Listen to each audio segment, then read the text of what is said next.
Hello everyone, welcome to my channel Selenium Tech Automation. In this today tutorial, I am going to discuss about introduction to automation testing framework and also automation testing framework architecture. Okay, the concept called introduction to automation testing framework and automation test framework architecture.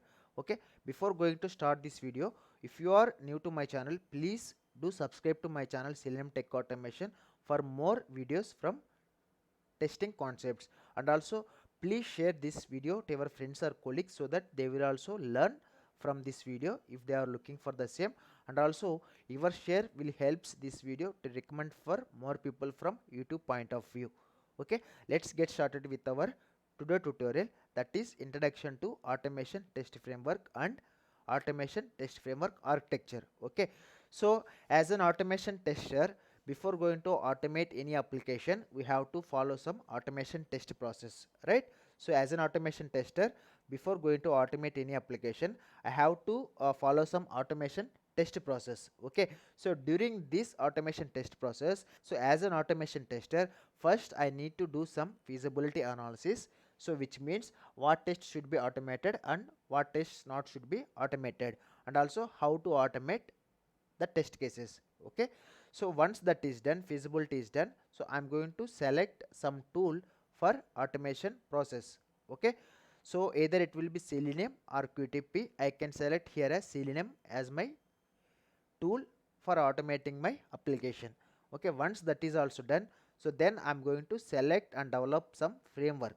Okay, so once your suitable selection got completed, I'm going to select and develop some framework for my application to automate. Okay, so here the framework means there are different kinds of frameworks which are available currently, that is called hybrid framework or data driven framework or keyword driven framework or modular driven framework or page object model framework or any kind of framework it will be. We have to first select and develop the particular framework as per the requirements.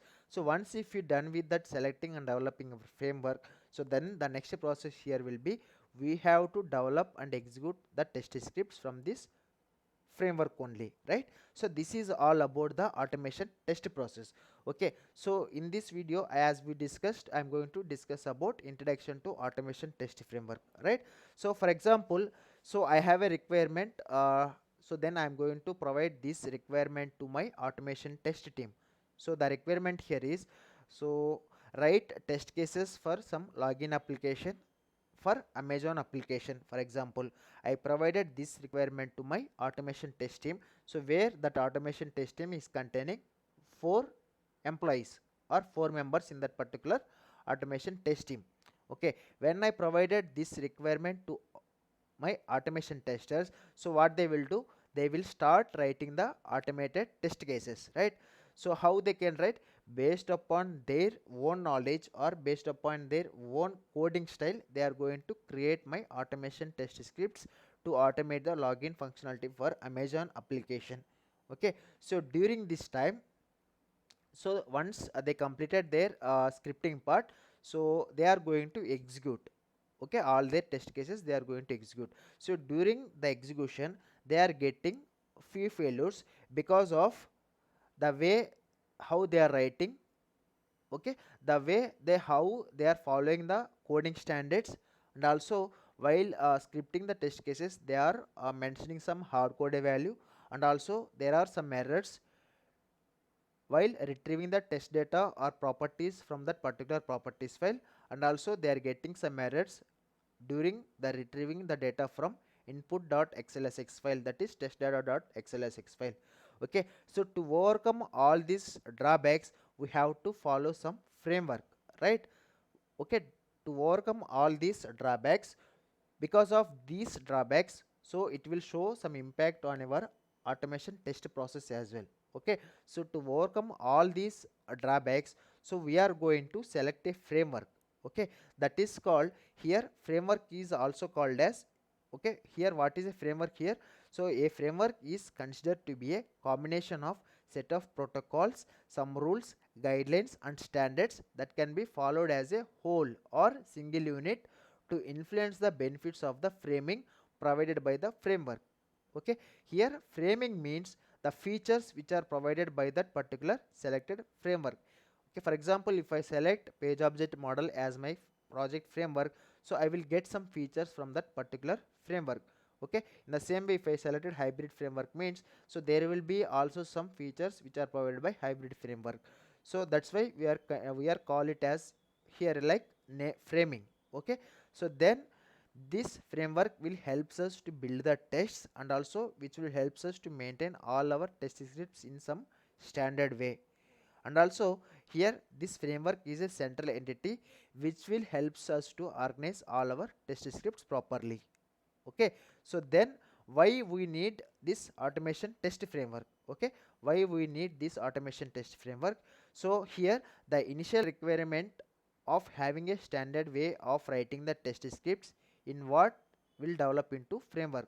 Okay, so here the first requirement will be we have to follow some standard way to write all our test scripts. So after completing the writing of test scripts, so then we are going to merge all this into a kind of framework. Okay, so during this time we need an automation framework.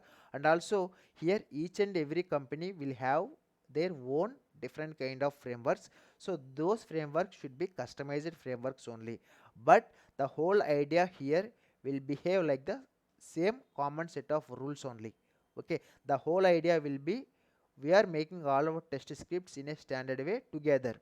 Okay, that is the main intention here. And also we need some centralized controller which will read the test data and which will execute the test cases, and then it will generate the reports as well. After that we can perform some loggings as well. Okay, so let me quickly show you the framework architecture as well. Okay, let me open paint application. So here first I want some central entity. Okay, right, before building our framework architecture we have to write some test scripts. Okay, how we can write? With the help of core Java and Selenium WebDriver we are going to create all our test scripts. So that's why it is called as central entity here, that is Selenium WebDriver scripts, right? This is our central entity, so where we are going to write our test scripts with the help of Selenium. Okay, that's why it is a central entity here. Okay, which will contains all the test scripts, and also the execution will starts from here only. Okay, this will contain all the test scripts. Okay, all the test scripts, and execution will starts from here only, that is central entity. Okay, here my Selenium WebDriver is my central entity where my execution will starts from here only, right? Okay, so this is my central entity, that is called central entity. Okay, I can name it as central entity. Okay, so then the next step will be, so once if we selected, I mean once if you write all your test scripts, so we are going to execute, right? So the actual execution will starts from here only, that is central entity. Okay, for Selenium WebDriver want for example I want to launch my URL, or I want to enter my credentials. So from where it will get all these details? It will get from the environment folder. Okay, I am going to store. Okay, for execution purpose we need some URL, right? So that URL and username I am going to store into some environment folder. Okay, that is called environment folder. Here I can call it as environment folder. So here I will call it as environment folder. Okay, environment folder, right? This is called my environment folder. So where it will containing the all my URL and username related details. Okay, so once it is done, so what is our next step? What is our next step? So we are going to write all our test scripts, right? So where we are going to write all our test scripts? So we are going to all our written test scripts in a folder called test cases folder. Okay, so in a folder called test cases folder, so I am going to store all my test cases into this test cases folder. Okay, I will create one folder called test cases folder, where this test cases folder will contain all my test cases, right? So once if we done with this test cases folder, so to pass input to my test cases means I have to mention where I'm going to store all this input test data. Okay, for that I'm going to create one more folder that is called as test data. Okay, that folder name here is test data, right? So to write all my test cases, so I want to enter my like any text field area where I'm going to enter my first name. Okay, that first name I'm going to store into some input test data dot xlsx file. So for that reason I am going to create a folder called test data. Okay, this test data, what this test data will test data folder will contain. So this test data folder will contain all my test data inputs, so where I'm going to provide all these inputs to my test cases, okay, which are present inside this test cases folder. Okay, once if you done with this test data, so I want to for example I want to capture some properties information. Okay, here the properties information means either it will be XPaths or it will be database URLs or it will be any kind of reusable. For example, there is some DB URL, that is DB URL, DB username, DB password. So all those kind of test data I am going to store into some object repository. Okay, that's why I'm going to create one more folder that is called as object repository. Okay, that is called as object repository. Okay, I will simply mention here as object repository, where this object repository will containing this properties file. Okay, where this object repository will contain this properties file. So here I can take like XPath and also some DB related, okay, and also some DB related details. Okay, so these details I'm going to store into some object repository. Okay, after completion of execution, so then we are going to get some results, right? So these results I'm going to store into some test results folder. Okay, after execution got completed, I am going to store all my execution results. Okay, so from where it will complete, I mean from where it will come, so those results will come from the central entity only. Okay, that's why I am going to create a folder called test results. Okay, that's why I'm going to create a folder called test results, right? The folder called as test results. Okay, test results. Okay, once if you done with this test results, what this test results will contain, which will contain how many test cases got passed. This test results folder will contain how many test cases got failed. Okay, after getting all these test results and storing into this test results folder, so if for example if there are any test case got failed, so what we are going to do, we are going to capture some screenshot for that particular failed test case. Okay, for that reason, to capture all these screenshots, I am going to create one more folder that is called as screenshot folder. Okay, that is called as screenshot folder, right? That is called as screenshot folder. Okay, to capture all my screenshots, failed screenshots means, so I will create one more screenshots folder. Okay, this is called my screenshots folder. What this screenshots will folder will have, if any test case got failed, I am going to capture the screenshot and I am going to store inside this screenshots folder. Okay, here this is my proof for the higher authority. Okay, so this is my proof of concept for my higher authority if there is any test case got failed. Okay, so once that is done, we are going to generate some reports, right? So how we can store, so this reports folder will contain the reports, the execution reports. Okay, this reports will contain the execution reports. Okay, this reports folder will contain the execution reports, right? So first here, okay, this is my first step. After that, this is my test cases folder. For these test cases I want some input, so that input is coming from this test data folder.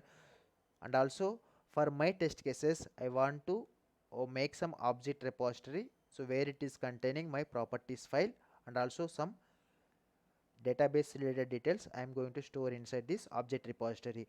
Once if we executed all our test scripts from the central entity, so we are getting some test results. Okay, how many test cases got passed and how many test cases got failed. Okay, those results will going to store into this test results folder. Once it is done, so we are going to capture the screenshot for the failed methods. Okay, that screenshots I'm going to store inside this screenshots folder. So where this is my proof of concept for my higher authority to show to them. Okay, this is the concept. Okay, this is the proof of concept for my higher authority to show the results in the form of screenshots. Okay, once your execution got completed, I am going to capture the reports, right? I am going to generate the reports. So that generated reports are going to store inside this reports folder. Okay, so this is how this automation framework architecture will looks like. Okay, so here, okay, here this Selenium WebDriver script means this is a framework. Okay, here it will be any kind of framework, for example TestNG or page object model or hybrid or data driven. Okay, any kind of framework it will be. Okay, so again I will tell you one more time. Okay, so here this is how automation framework architecture will looks like. Okay, the first step will start from here only. First we need to create all our test scripts, and our test scripts execution will starts from here only. That is called central entity. So where this central entity will containing all these Selenium WebDriver scripts. Okay, so and okay, for this I'm going to create some test cases. So where I'm going to store into some test cases folder. Okay, to create all my test cases, okay, we need some inputs, right? So all these inputs are coming from this input test data. So at the same time, for my test cases, if there are some experts and also if there are some DB credentials and are also there are some DB URLs, so those details I'm going to store into some object repository. Okay, in the form of dot properties file. So once if you done with all these things, so the execution will starts from here only. That is Selenium WebDriver scripts, that is called central entity. Okay, once if your execution got completed, so this execution this Selenium central entity will generate some test results. So in the form of how many test cases got passed or failed. Okay, those results I'm going to store inside this test results folder. Okay, once it is done, if there are any test case got failed, I'm going to capture the screenshot for that particular failed method, right? So for that reason, to store all these screenshot, I'm going to create one folder called as screenshots folder. Okay, once if your execution got completed, so I am going to generate some reports and I'm going to store all the generated reports into this reports folder. Okay, so this is how our automation framework architecture will looks like. And coming to the advantages of automation test framework means, so we can achieve the reusability of code, and also we can reduce the maximum code coverage, and also we can tell like low cost maintenance and minimal manual intervention. Okay, with the help of this framework, automation framework, we can reduce the manual intervention as well. And also this framework is easy for logging and reporting point of view. Okay, so here the framework will be like either it will be data driven or keyword driven or hybrid driven or page object model or X premium or modular driven or test ng. Okay, so this is how this automation framework architecture will looks like. Okay, so this is how the process will starts from the central entity. Okay, for test case creation, I'm going to create one test cases folder where I'm going to store all my scripted test cases. For these test cases, I'm going to send the information from test data, okay, in the form of input.xlsx file or test.xlsx file. And also if I want to store all my XPaths, or if I want to store my DB usernames or passwords, so in the form of object repository I'm going to store in dot properties file. Once it is done, once the execution completed from central entity, I'm going to store all the test results in test results folder. So based upon the test results, I am going to capture the screenshots for the failed test cases. Once that is done, I'm going to generate the reports inside this reports folder. Okay, so that's all it for now. It is very important and very useful concept, so please watch this video till the end. Okay, so that's all it for now, guys. I hope you people like this video, and also we will connect with our upcoming videos from my channel Selenium Tech Automation. Until then, take care everyone. Okay, bye guys. Signing off, Selenium Tech Automation.